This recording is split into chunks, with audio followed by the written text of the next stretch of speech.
lock her up out of the way.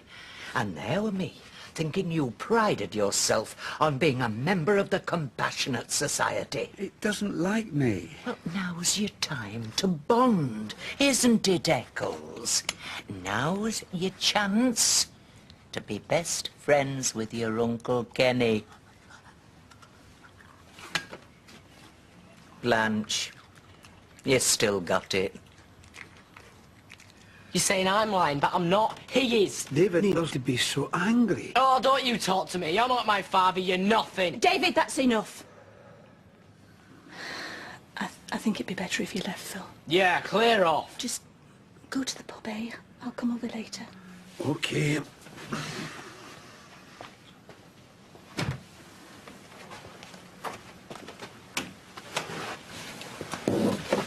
Phil, did you hit David? No.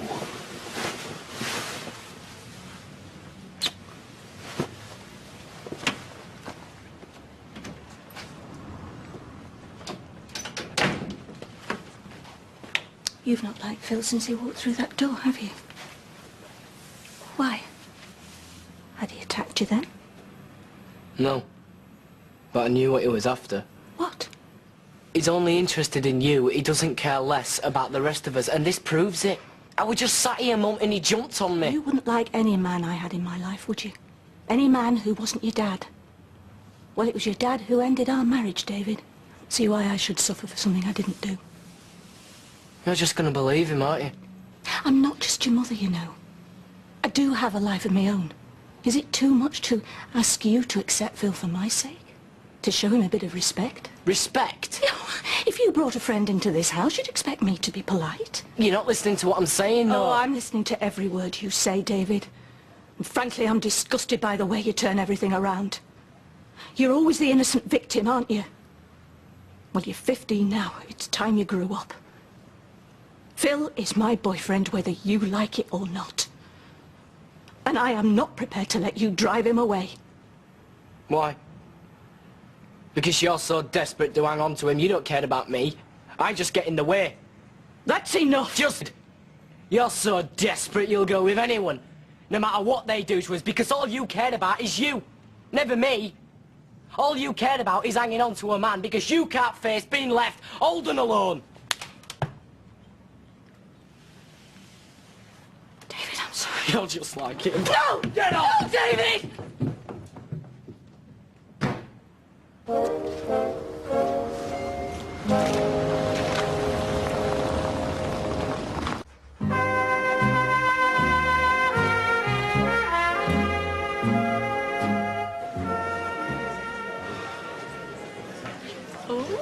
What's your mum holding off for? There'll be some poor unsuspecting old codger she's got her eye on. Yeah? Hopefully he'll have a big house and she'll move in with him and take Tracy and Amy with her. You feeling a bit squashed? Oh, you see these programmes on the telly about how families of 10 used to live in these houses, and you wonder. I mean, last night, there was me and Ken, Tracy and Amy, my mum, Adam, and a dog.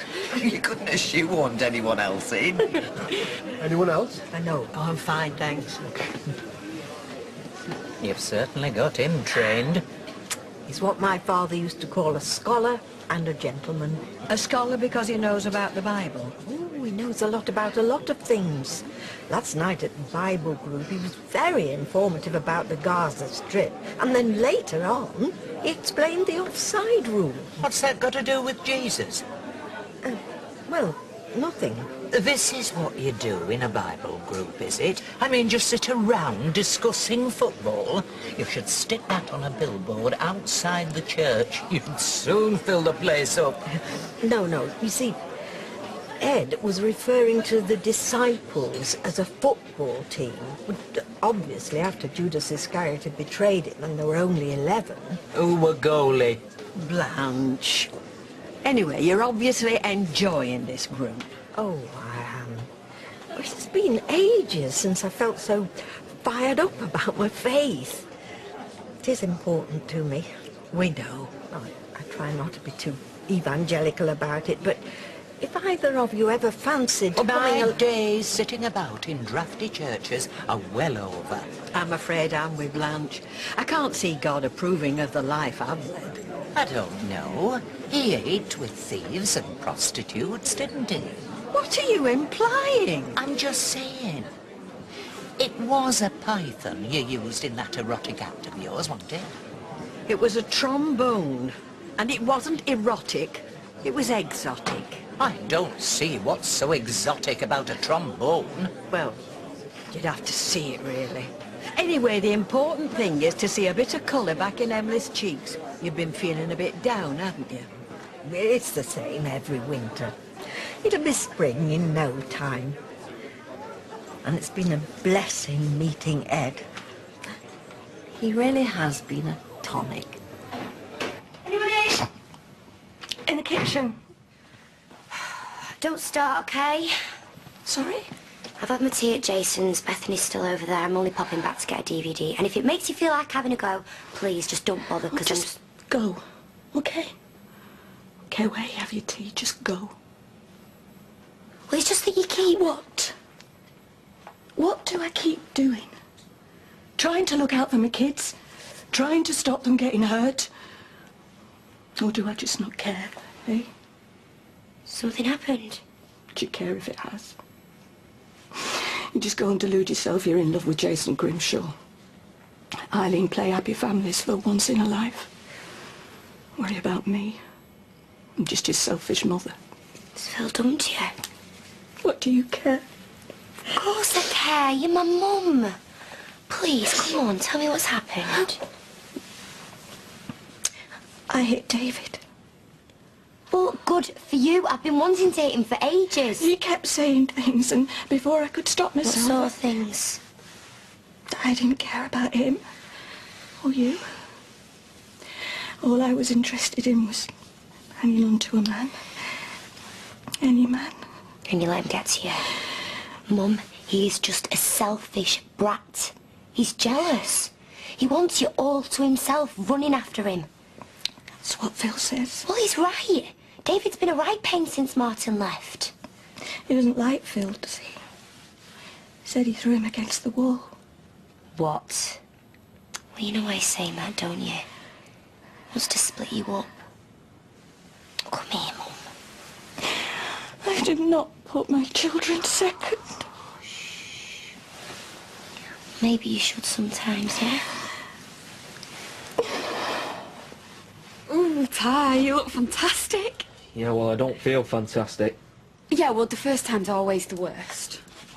I'm not having it done again. But you'll need it every few weeks. No way. After a while, it doesn't even hurt. Why have you done this to me? I don't understand. As a treat. To show you how much I love you. As a treat? Yeah.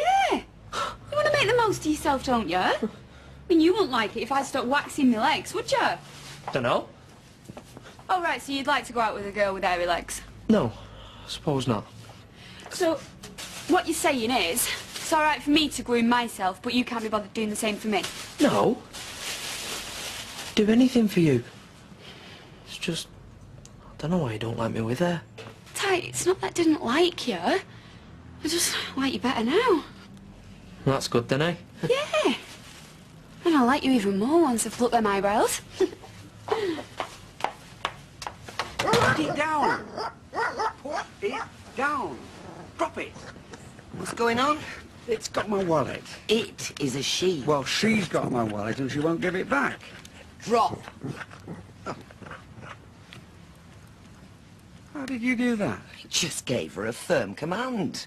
I got a book out the library, it's easy. Look, she's chewed it. Oh, how did she get it? It was on the sofa. Oh, what a stupid place to leave it. You want to keep it where she can't reach it.